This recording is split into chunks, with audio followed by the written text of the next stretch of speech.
salutations, and welcome to the Logic Lounge with Fleazy Jones. That's me, episode 82. That's my birth year. Brought to you by Block Legend 7. Shouts out to the general. Shouts out to everybody coming through. I appreciate you. You already know. Yeah, man. 82, the birth year. So check it out, man.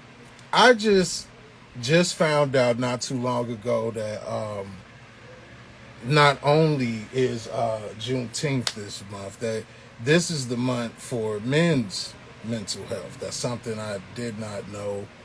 Was like, okay, I got to do something for that. And of course, shouts out to my lovely niece, who is also a therapist. She agreed to come up here with me again and allow me to extract more knowledge from her. Like, there's really no better introduction than that. So I call it KK. I personally can't call her Caitlin, although to the world she is Caitlin. Watch this. Wackos. See, I had trouble with that last name, but yo, and I want to say her, I don't even know what to call this, but the labels behind her actual name is LPC, NCC, and CADC. So who better than her to come up here and have what I'd like to call a Jones Lounge therapy session for my birth year episode. So without further ado, KK, I am sending you an invite. Happy Wednesday and thank you again. I'm calling you KK. That's fine. You know what I mean? KK for coming for the third time to the lounge for a special episode that happens to be my birth year. So I'm extremely grateful. So as always, I'd like to start off with, how are you today? Well, I mean, you're aware, but I've Yeah, had quite quite some events. yeah, I have a lot of things going on personally that have caused a lot of stress and sadness, but I'm here and I'm doing okay. I had my own therapy today, so that's good. Um was able to get through some of the tough things. yeah. So I usually read the temperature of a conversation or the room.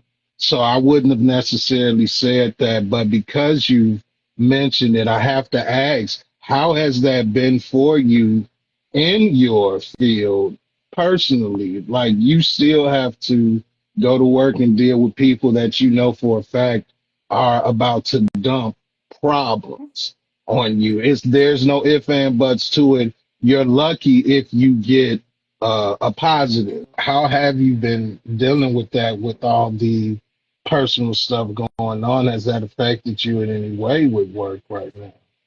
Um yes and no. Like I as I've mentioned many times to you, but also along with the few times that I've been on here, I am who I am in and out of session for the most part. So, sharing with my supervisor as needed, taking the space if I need. My coworkers are very good about kind of checking in on me and seeing how I'm doing and, asking if I need assistance with anything. But when it comes to sessions themselves, I do compartmentalize. So, like, as soon as I walk into the door or start the session, I kind of like put that to the side um, because my focus in that moment is the client. Like, I can't sit and focus on me. There may be some things that come up in session that are reminding me of something that's happening or something that's happened in the past, but overall, like, for the most part, I'm easily able to kind of pick back up if I do get um that thought or that distraction. Overall, I mean, I think I've always been pretty good at that since starting, is being able to like separate and compartmentalize. But I mean, it does weigh heavy after that, like at home or, my own time where I'm just kind of like tired.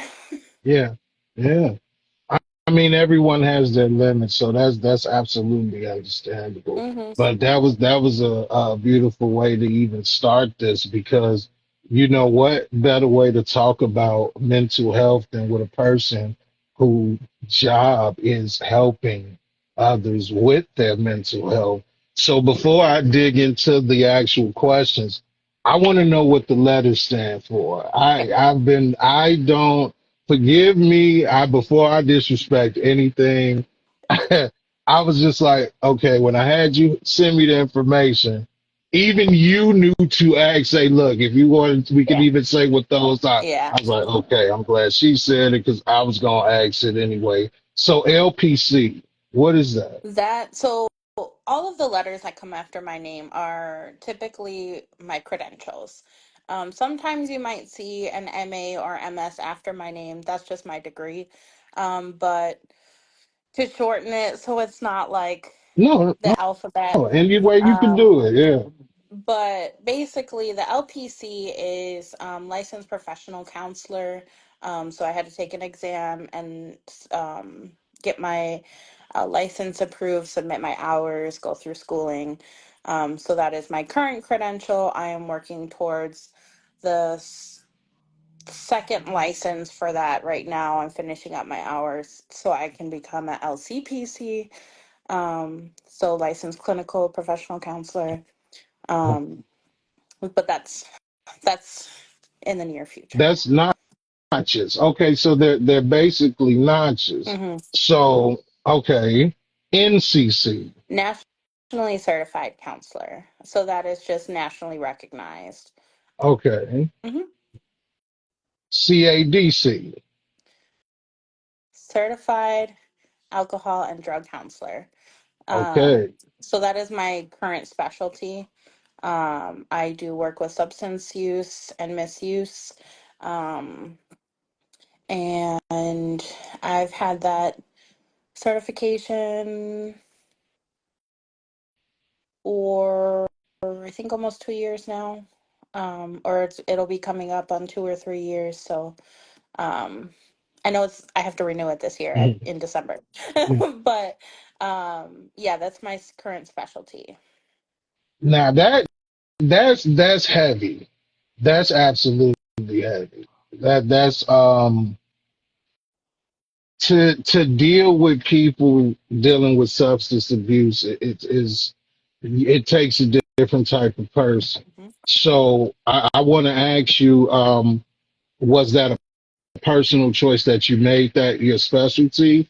And if so, why did you choose that particular field? Yeah, I mean, I don't think it really like solidified until I was in grad school. I do have to give a lot of props to like my addictions professor. Um, Great guy, great mentor. Um, Really just the way he presented material made me very interested in the work itself, as well as like as I became more enveloped, I guess is the word, in like what all I could do. Finding that specialty was um really just kind of super interesting to me because I think in any mental health field every day is different. But even with substance use, so the overall like goal is to meet the client where they're at, and I think that for me, um something that my professor always stated, and even my supervisors, was that like everyone knows someone, whether it's you, whether it's a family member, a friend, everyone knows someone. And then after having a conversation with my mom, recognizing how big of an impact substance plays within my own personal life with people I know, and things like that. So um, it kind of just interested me, and then also the science aspect of substances and what it does to the body, and addiction and what that does to the mind and the body. So long drawn out answer, but No, I want to know because that's a lot. Therapy is enough.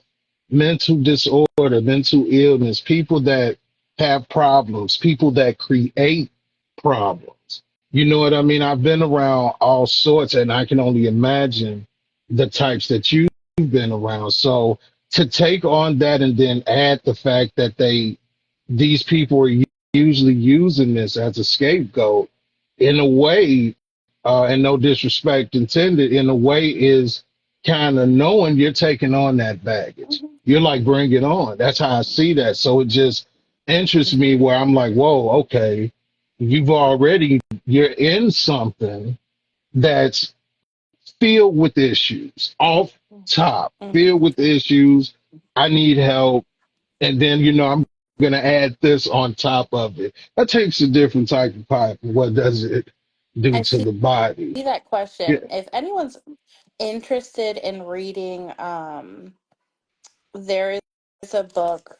I'm not entirely sure off the top of my head who the author is. Mm. Um, I'm gonna look it up right now. No, please do because I want all the information. I have questions just for that, resources, all that. Yeah, That's what we need. We so don't have enough of that. there is a book that is typically recommended in overall like um trauma experience, but something that I've recognized works really well with addiction as well is the book called The Body Keeps the Score. Um, and the author is, I might be saying it wrong, Bessel van der Kolk, medical doctor. That's a good book. Kind of think about how not only trauma but addiction plays out in our body as well. Aside from like the overall health and like physical responses that we have uh, if there's a substance ingested and things like that. So let me ask you this, in your professional opinion, being as though that you deal with both sides, Mhm. those that have substance abuse and those that are just, dealing with the problem, whether it's depression, heavy anxiety, what have you. Um, when is it necessary for people to use medication, in your opinion? And that's aside from the substance abuse. And I Like, ask that because I've actually worked with people that I've seen in certain situations that I understand that, they're not able to function without this. So, in your opinion, when does that become necessary? in terms of like medication to assist with symptoms. Well, okay, this person that I'm speaking of has a high level of Mhm. anxiety. They, um, I do not know what the medication is, Sure. but I know that it was meant to help calm those episodes where if they do not have said medication, then they become in that panic. And I guess Sure. it's over the top, Sure. and that's just me from what I've seen with this particular person. This is my time out in Iowa. So that's what formed that question Mhm. is when is it necessary? Because without it, you know what I mean? I've seen both sides of that fence. So is there a time where that becomes necessary, where there are people that you may have dealt with that, okay, they need to be medicated and why? And take your time and break down if I went too fast. Like, I'm here to get the No, knowledge. I want the sauce. I am figuring out how to answer this. Hmm. So, me personally, I believe that the client or the person has the right to choose whatever approach they want to do. Um, at the end of the day, you have autonomy in your care, um, in your treatment approach. you know, the way that your treatment team it's supposed to be a team. You are part of the team. Okay. Um, Again, this is in my opinion. Some people view it differently, but the way that I approach it is from a holistic point of view. Okay. So we are a team. We are working together to get the resources and the assistance that you need, whether it be community resources, whether it be medication, whether it be groups, materials for helping you cope, things like that. So my approach is that, and I will self disclose, I do take medication, but it took me a long time to get there. And the way that I look at it is if therapy is working, but you're still having challenges, um, our bodies and our brain particularly produce chemicals that stabilize us. And sometimes our bodies don't produce the chemicals that we totally need.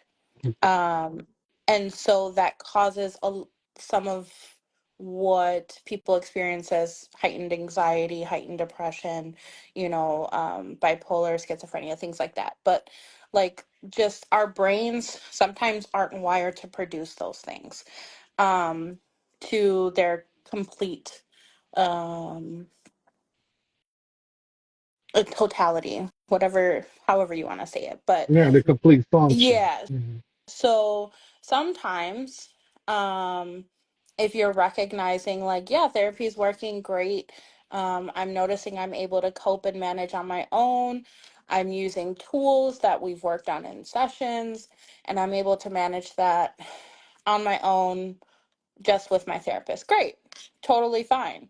If you're feeling that if you still are unable to manage your symptoms, under after being in therapy, um, I've been in therapy for almost a year now, and I've only been on medication for a few months. So, it's something that I tried to work on previously without the medication, but I just recognized that at certain points in time, my symptoms are unmanageable where I kind of freeze or get stuck or don't know, can't pull from my toolbox myself sometimes, and put it into place, because my brain is kind of like, we're here, right? In the Yeah. moment. Some people it's good for, some people it's not. One thing I will say when it does come to medication is share your concerns with your doctor. Like even before even starting medication, I talked about it with my therapist. Um, Talking about what my concerns are. I talked about it with the therapist or the psychiatrist. Monitoring what your symptoms are. And overall, the way that I look at it and the way that me and my therapist have looked at it is that medication isn't a solvent. It's not going to solve your problems. It's not there to fix it. It's there to help you manage. So you might still experience the symptoms, but at a lower intensity. So if you're experiencing anxiety attacks and you're on a 10, right? This medication or some medications might bring you down to a 8 where you can think a little bit clearer and make a decision, or um, find a solution that you might not have been able to um, do before. Same with depression. Like it's not medication isn't a cure. That's how I look at it. Me personally, medication is not a cure. It's an addition to finding your journey and also like finding what works for you. Right. Yeah. So it's not just a forced thing. And I wonder because I'm just now getting to the point, I have to be honest, where I've said I've done these things, but I haven't. Where I'm starting to look at everything all around. You know Mm-hmm. what I mean? From every avenue that I absolutely can. So when you say something like, man, I don't understand how a person can such and such a, it's just that you don't understand it. You know And what I some mean? people, yeah, and Yeah. some people you're just not going to understand because you don't have that Yeah. experience. You haven't been put in that position. You don't have, some people have the chemicals, some people don't, right? And I mean, personally, if medication is being pushed on you right from the jump, I would be a little cautious, but um, I mean, to each their own, whatever you feel is appropriate for you. Again, I believe in autonomy, and if you choose that's what you want to try right away, hey. But I would definitely say medication and therapy kind of go hand in hand um in that they should be working together. As time progresses and as you move through therapy, you may decrease the amount of sessions, you may begin to just become medication management. But you're not going to typically you're not going to start medication right off the bat and then not have any therapy. So it just kind of, and in my opinion, um I would recommend going through a therapist or psychiatrist for medication rather than your general practice doctor, Yeah. because um they're going to sit there and work with you specifically on your mental health. But that's just my opinion. No, that's what I want. I for one, like I say, you are in a field, KK, that is not for the weak. Not for the weak.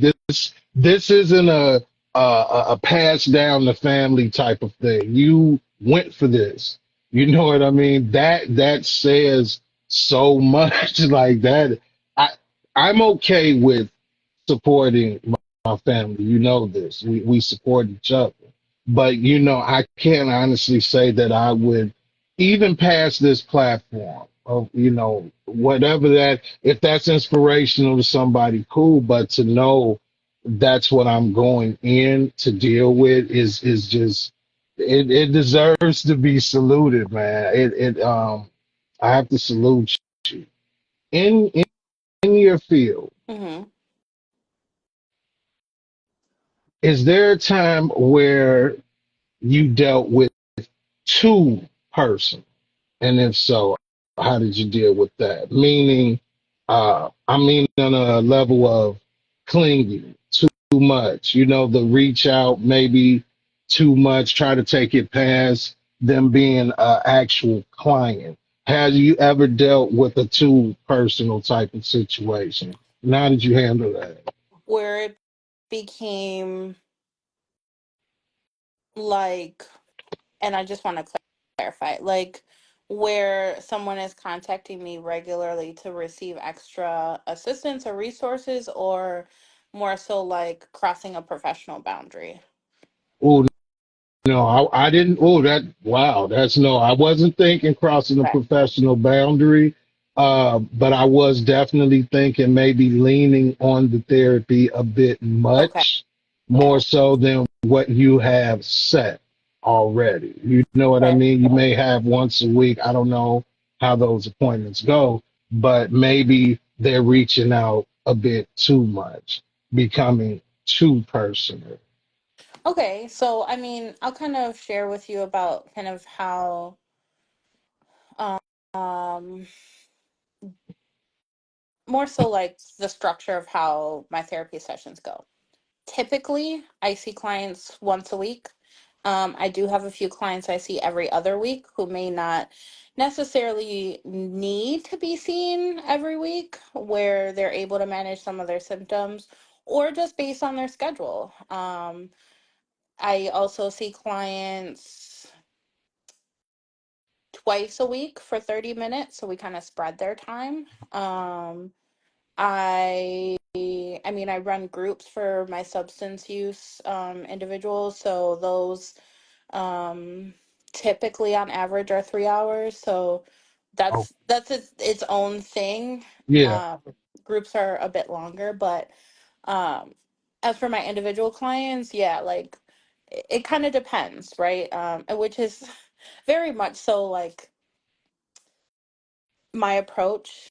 And really, if you ask anyone in this field, is a lot of it depends when it comes to clients, meeting their needs, um, and just kind of seeing what works for them, you know. So I have a few different ways that I approach it with clients. Um, I would say if I do recognize a client is needing more sessions than what we would typically have, then there is either something major that they're experiencing, and I'm there to try and support as best as I can. Mhm. But if it is like after hours where like I'm not in the office, or it's an emergency, I typically refer them to our crisis line, which we have through um, the job that I have. But if people are experiencing crisis, they can call. There is a new hotline, I think within the last year or so. But the number is 988. So you can call that, and whatever you feel is a crisis, they'll be there to listen to you. Um, and so that service is more so if I'm not able to provide you the service in our allotted time, Yeah. um, things like that. Have So you ever had to deny like a client, meaning like, I can't deal with that in a sense, not saying that you would ultimately shut anyone down, but meaning like, oh no, that's not for me in a sense. me personally, I haven't ever um like denied a client. I might experience challenges, which then um just get me to work a little bit more with my supervisor on what's the best approach, um, maybe a different perspective, maybe a different, um, maybe different materials, um, and like ultimately, if we don't click, my suggestion is, and I always tell clients this too, is, if you find that you and I just aren't a good match, you let me know. You bring that to me, because we can try and find you another therapist that works for you, or find you another case manager, or whatever it may be that works for you. But if you're feeling that we don't fit, please say something, because um I don't want you to feel unsafe in the space that we have. And if you don't feel safe, typically you're not going to share. And it's going to be harder to open up, and harder to process, and harder to reach the goals that you want. Professional and personal opinion. Because something major, and I ask this because this is something that I am conquering myself, as always. I share that a lot. Um, what are some tips outside of therapy when battling depression, in your opinion? In terms of like coping skills, or Yeah, because it takes a lot. You know personally with me that I am now just getting to the part of being open to the discussion here. So before that, there was I got it handled. I got it handled. I got it handled. Till you realize, okay, you might need some help. So for those that, might not, they're just not going to jump. I put myself in the shoes, or they could put themselves in my shoes in this case, where we don't jump for that. So are there any tips that you could share, like, before you necessarily make that step that may yeah. help you with both? Yeah, I mean, I think one thing that's really important in general to most people, especially when they are struggling, is your support system, reaching out to your support system. I know that it can be personally and professionally, I know it can be really hard to reach out to your support system when you're experiencing lows, or experiencing any symptoms. But just knowing who your support system is like first, like the first step, to be then able to, okay, when I'm ready to talk or when I'm ready to, if I need to share or call someone, even if it's just to sit in silence, if it's to, make sure that I'm eating or, whatever it may be, having that list of people that you can call on, is important. And know you're able to know then, um, in those rough times, you know, I can count on these people. Um, that's super important. One, in general, dealing with like any symptoms, I would say, it can be really difficult to bring yourself out. Um, so recognizing like how long it's affecting you, like if you're unable to get out of bed or shower or things like that, definitely recognize like, okay, like where is my limit?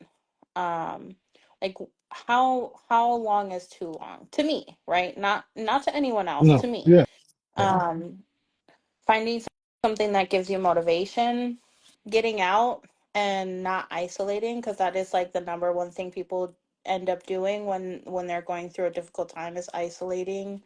um and also masking, like that is something that, one, I recognize that I do pretty regularly, but also like most people do, like, yeah.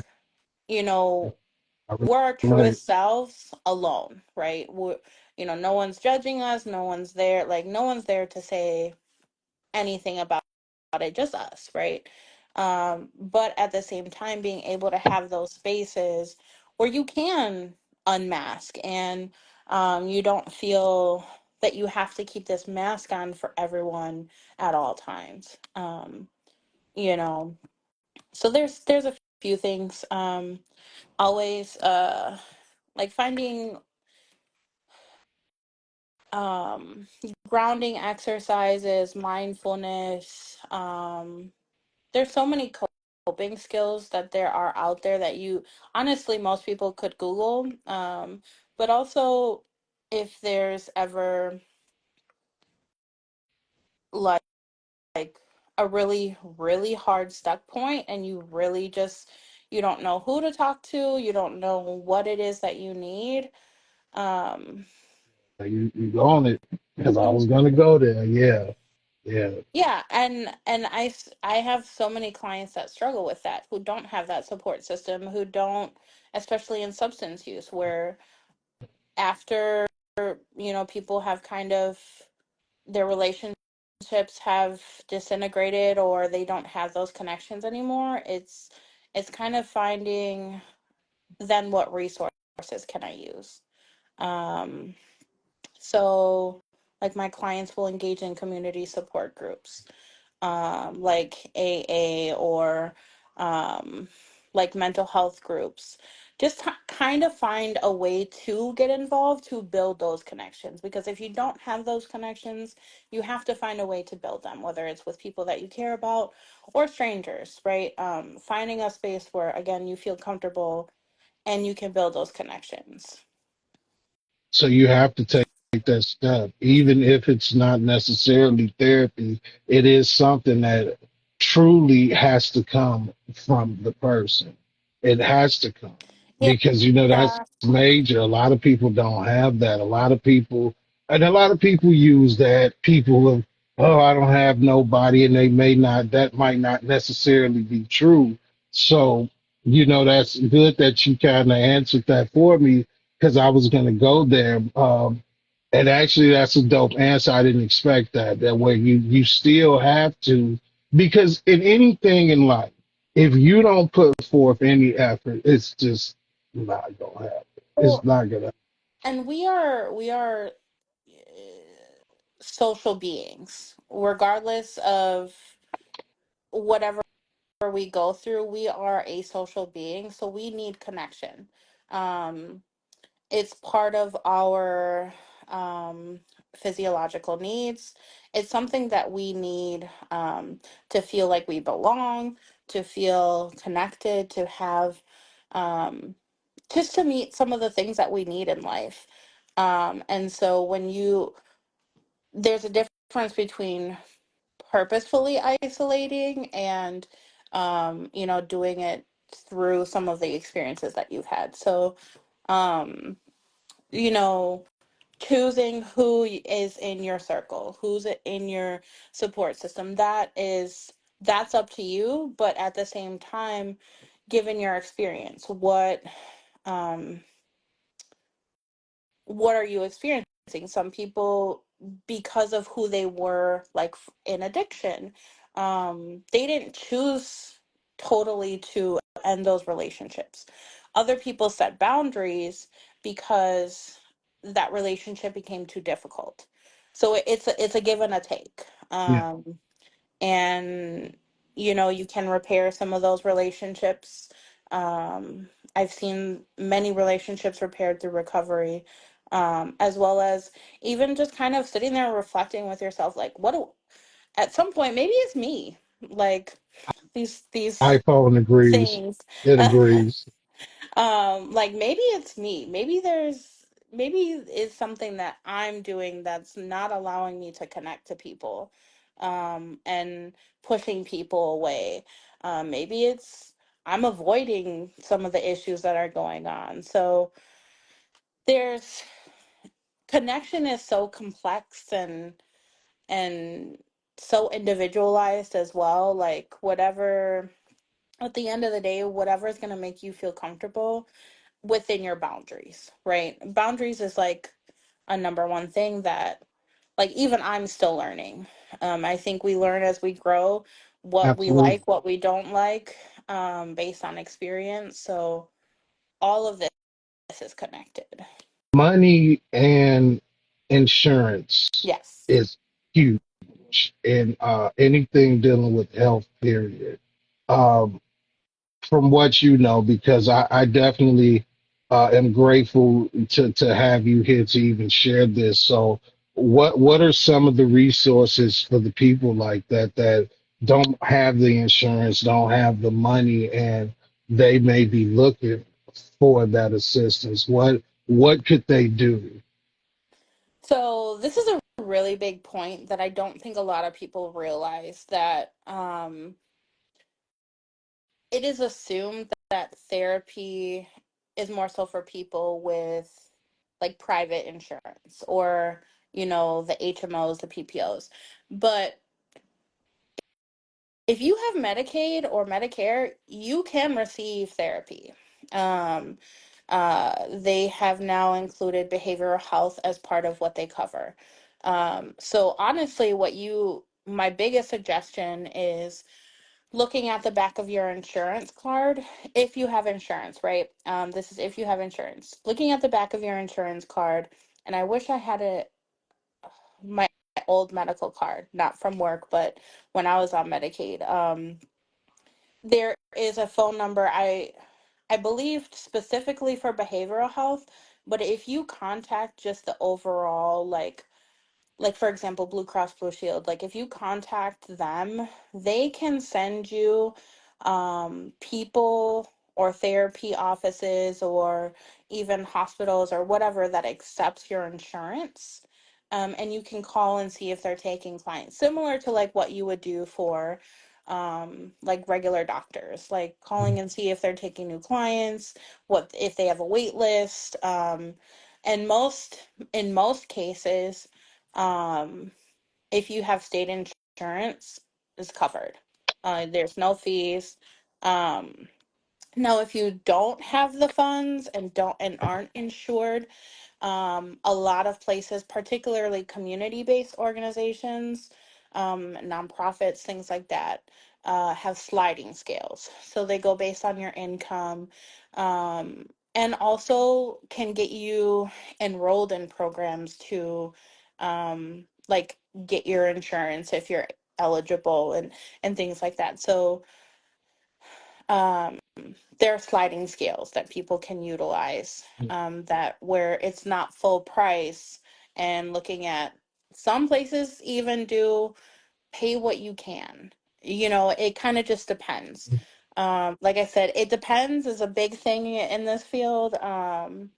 But yeah, my especially for people on state insurance, my number one go to is call the back of your insurance card, or if it's on the front, do that. You know, that is something new because the last card I got before, because I just switched insurances, did have behavioral health department, like had a number Hmm. for it. And I do remember at one point they didn't have that. So that is good that the resources now are opening because um, there were times that it was not. There were times that it wasn't. And you mentioned support, man. And you kind of answered that. I like that. I just kind of want to put my take on it. That's something that's huge. You know, a lot of people, I could say men in particular, since this month is Men's Mental Health Month, uh, we feel the need to hide things because of family or support systems. So it's good that they have that because there was a time when isolation was healing in a way. And that's just my opinion. I'm not a therapist by any means. Uh, there was a time that isolation was the best thing for you because if you shared that, you would get shut down. And once you got shut down, you know, sometimes it gets to you and you feel like, well, maybe these people are telling the truth. You know, I'm tripping. It can turn into a whole snowball effect. So it's good to know that people, you know, are able to just go for it. And there is somebody out there to listen. Going back to your, I'll use the group therapy with this. Hmm. And it's because especially it's dealing with substance abuse. Can you tell when a person is not being fully truthful? And how do you go about getting that out of them, or do you? Um,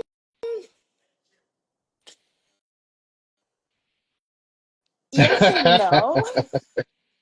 Um, Again, it depends.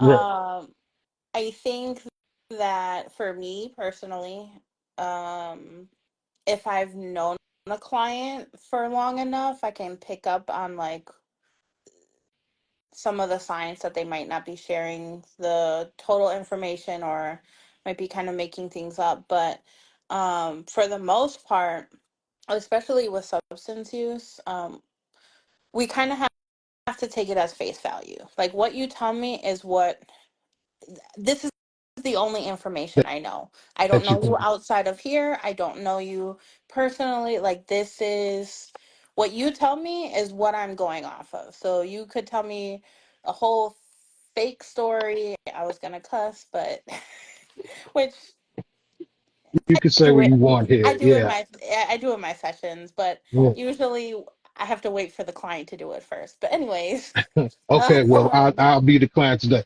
Fuck that. Now you're good. but where was I going with that? But yeah, no, I have to take things at face value. You could tell me a complete false story and I just have to take it. Like until you start to show, or like things aren't lining up, and then I question it. Like, I remember you saying this, I don't know, a few weeks ago or in your assessment, or can you tell me like what there's some disconnect. Can you tell me a little bit about that? Or like with substance use now, at my job, we do also drug test. So, and it's not necessarily there to harm anything or pose risk for anyone. It's just this get a baseline. Where are you at when you come in? And what are we working with? It also provides us um, data for if we're making the right recommended level of care. So again, for us in particular, this is just a baseline, and that data. But in some places, it is used as a tracking system. Um, but for the most part, like I said, I just take things at face value, and if I see things kind of not lining up, then I might challenge it, or question it a little bit, uh, and go from there. Yeah. So you got to kind of take it for what it is. Yeah, they could, because that's got to be the first thing that a person thinks when dealing with that field. Like they're going to be quick with it. Some of them, you know what I And mean? I Real. mean, I've had my fair share where I believed, clients, and I gave them what would be considered like benefit of the doubt, but it's also just a non-judgmental approach. Like I'm not here to judge you. Like I'm a total stranger. And I think that goes back to like what you were saying before with men's mental health, like having to hide so much because other people might judge you. Um Therapy, like in my eyes, is a great way to have someone to kind of just let it all out to and keep it moving. Um because the way that I describe it to clients is you have to let it out, whether it's with someone, like a therapist, whether it's with a family member, a friend, a trusted someone. You have to let these things out, Yeah. because if you bottle them up, it's like a Coke bottle. You shake it too much, guess what? It's going to explode. And that explosion could be a very emotional response, it could be self-harm, it could Yeah. be whatever it is. Yeah. So finding a way to express what you need in a appropriate manner, because when you're angry, you're not going to want to, like, maybe emotionally you might want to physically harm someone or yourself, but like that's not logically the most appropriate Yeah. response.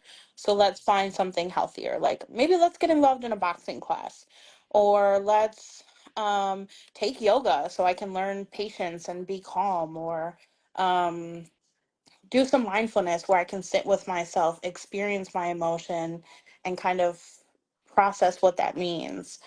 So there's so many approaches when it comes to letting it out, and expressing yourself, but you also have to find something that works for you and that's appropriate Yeah. to you. When you say appropriate, what give me an elaboration of that. What do you mean by appropriate? What would be appropriate? And because okay, when I'm thinking mental issues, depression, substance use, I'm thinking no rules off top. Like so, when you say appropriate, what do you mean by that? The way I look at it is,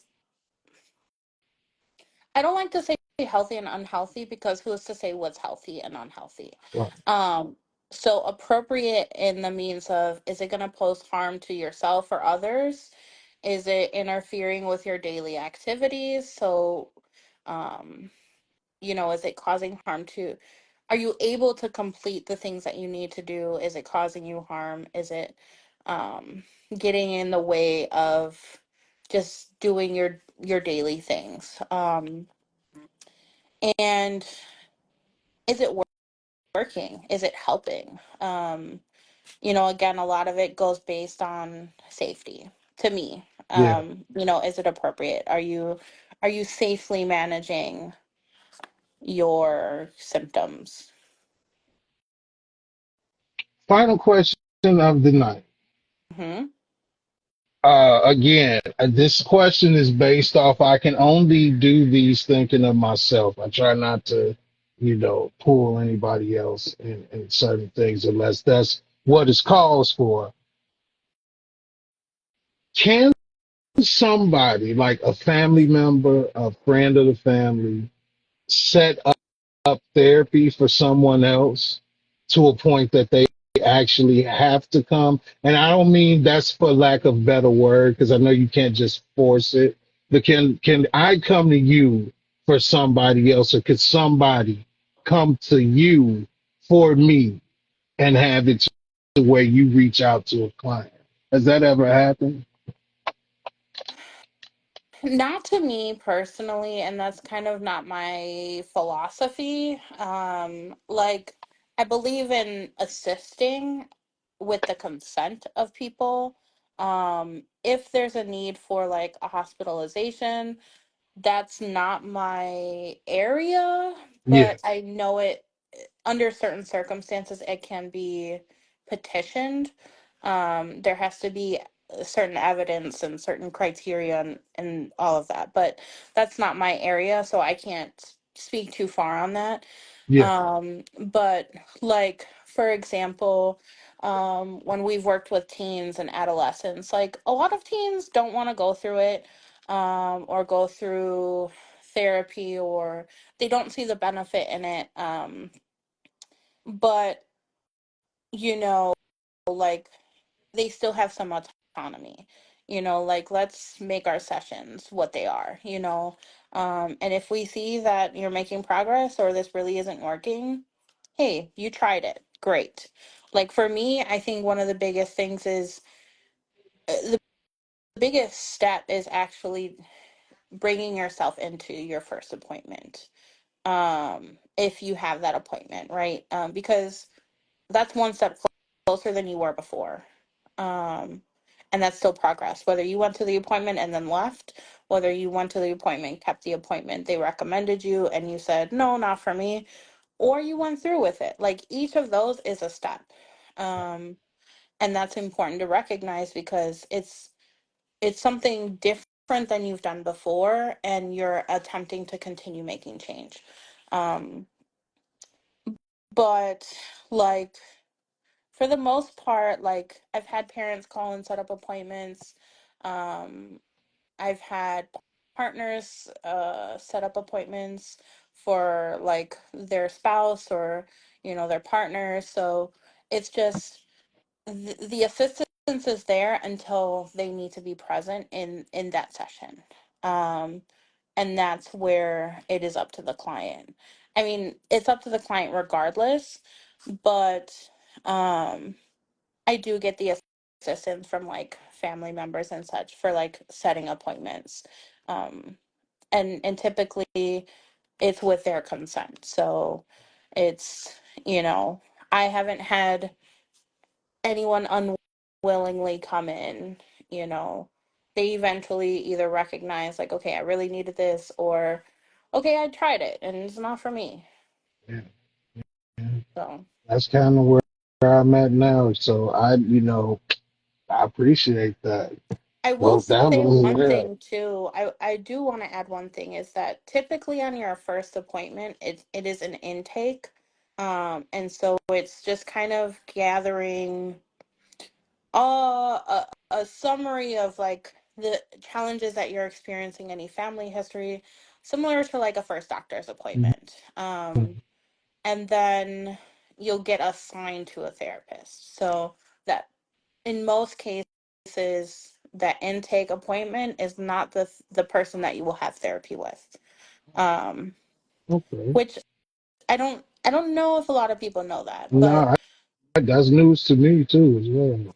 so I mean, again, it's another stranger to kind of just share like this is what's going on, this is why I need therapy, this is why I came in, this is what it is. Um, you don't have to necessarily build a rapport. You just kind of share why it is that you need therapy, what you want to work on. Um, and then you get that therapist and then can kind of go from there Okay. Well, that's for the most pretty part. good. Yeah, for the most part, then. Okay, you pretty much let me know. I know I'm on that first step, so I kind of know what to look forward to Hmm. from that. And that's that. That is what I wanted today. I could not let this month go by without that. Now that I know that this is a month that's dedicated to men's mental health and me being an advocate of that. I can't thank you enough for sharing this with me and allowing There's me to a advocate. there's a good resource if anyone needs to find extra information about mental health. It's called Mental Health America, MHA, as well as NAMI. Um, I won National Alliance on Mental Illness. So they provide a lot of information, statistics, resources, English, Spanish. Um, both are really good websites to kind of explore further if you're um, interested for anyone. if if anyone needs that, definitely. If you're interested. Yeah, some people are, some people aren't. Like, I don't Just need you in resources. here. Like, no, fuck that. I don't need you. We're interested. We need to be because this important. I know that now. I think, Um, man, I don't want to get the statistic wrong, but there's so many men that have undiagnosed mental illness because of the maybe the fear, the shame, the guilt, or whatever the feeling is around it, that don't seek therapy.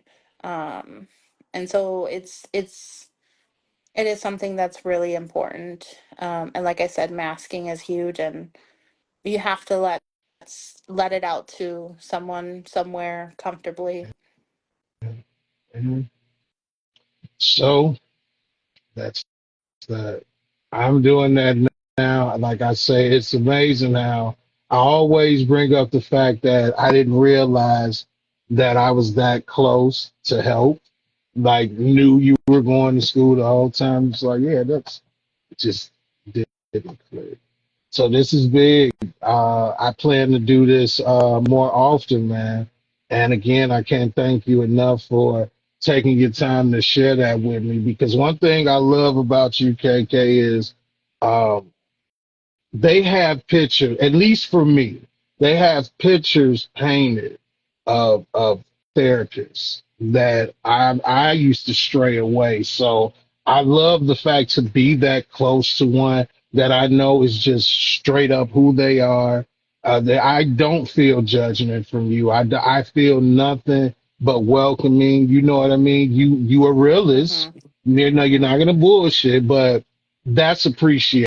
So Yeah, and thank you for that, man. I think overall, there's just that continued stigma. Like, as much as mental health is talked about now, there's still that perception, especially um, based on where we came from. So I think though we're creating awareness and that, things are more accessible, it's still stigmatized, right? Especially in um, communities of color, the LGBTQ community, men in general, like it is still very Yeah. stigmatized. So it's just, do what you can to get where you want and where you need. And I'm a true therapist because I have this water bottle, right? I have a feelings wheel on here. This says do one thing. Um, what else does it say? Still here, still strong. Like, I do it for myself, but I also do it for my clients. Yeah. But see, that's that again, that's where the appreciation comes in. Mm-hmm. It's not paperwork.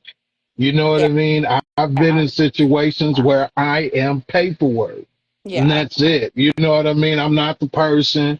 Doesn't even matter of the name. The only reason you know the name is to know who you're hollering out when you need me to come into a room. So to see that is it's a good thing.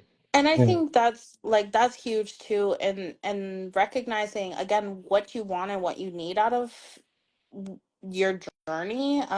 Like, if you recognize that's not something you want, I need to look elsewhere. And like, it does take a lot of work to look elsewhere and go through it, find a new therapist or kind of go through experiencing new people, but it also provides new perspective. Like, my therapist is leaving, so I'm gonna have to have a new therapist. And as much as I love my therapist, I recognize that I might have a new perspective on things, so it could be beneficial. And I might touch on things that I might have in the past, but I also don't have to share my whole story all over again. I share what's important to me in those moments. And I think that's one thing that a lot of people um, don't recognize either. If you switch therapists, if you go somewhere new, you don't have to share your story all over again. You just share what's important to you. Again, that was a good food for thought for me. Uh-huh. That was good. That's something to take in because you probably do feel like that. I mean, it's the same with switching a doctor. So why wouldn't a person think that, right? You know, Mhm. you're starting all over Like you do again, but probably uh, have to share that general background information, family history, maybe your past experience with therapy, like any past diagnosis, similar to what you would do with a doctor. But again, when you're actually in those therapy sessions, you share what's relevant. so That's one day at a yes. time, the whole way, one day at a time. Hmm. That's how you do that. You got any final thoughts for me, KK? No, no, I'm gonna stop because I could keep going. And Um, no, I think if anyone does want to reach out to me and needs like any guidance or resources, I am totally open and available. I might not respond right away, but you just got to give me time. But yeah, I'm totally I I have lots of resources, lots of connections. So I will we set want I them will all. set my boundary if it's too much, but I will try to assist where I can. And we couldn't thank you anymore. KK, again, thank you for joining me today on my 82nd episode. I appreciate the hell out of you. I appreciate everybody that joined us tonight. So thank you, thank you, thank you for tuning in to the Logic Lounge with Fleazy Jones. That's me. Episode 82 with my niece KK. She a therapist to y'all. It's my niece. That's my professionals. Professional. And of course, That brought to you by the professional. General Black Legends 7. We love y'all. Get help if you need it. Don't be afraid to talk to nobody. Take it from me. I'm going to say it like God rest my granny's soul. Get your head out your ass. It's okay. It's okay. It's okay to admit you need help. It is. It is. Do that if you need that. KK, I'm gonna end it how I always end it. You know what I tell them? Tell them living off good instinct counts. So always keep your logic. We love y'all. Peace. To the next episode.